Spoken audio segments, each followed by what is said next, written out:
Let's talk real estate for a little bit. So, what's the objective with real estate? For me, I'm looking for the gaps. And what do I mean, the gaps? Well, I mean the gaps in maybe what somebody is asking for a property and what it could be worth or what it is worth right now. So there may be some financial issue or health issue unrelated to the property specifically that needs to be taken care of. That would be a gap. Maybe there's some physical distress in the property that needs to be handled. That could be a gap. And so we're looking for the gaps, and usually they'll show up in the pricing. Sometimes they don't, and sometimes they do. So you just have to look for them. So look for the clues that bring you to the gaps so you can see what those gaps are. And once you find the gap, can you solve the problem?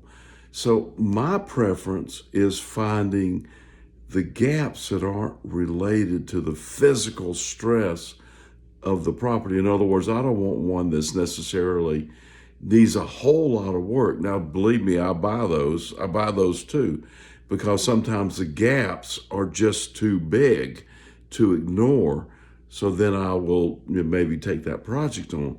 But preferably, I like the ones that just don't have that much physical distress in the property. I'm looking for distressed owners, not distressed property. And that's a distinction, a very good distinction, I think. So hopefully that helps you. And if you start looking for those gaps, you'll eliminate like 95% of the properties that you think you need to look at because they look like they're pretty or they're a great deal or you need to go negotiate them. No, none of that.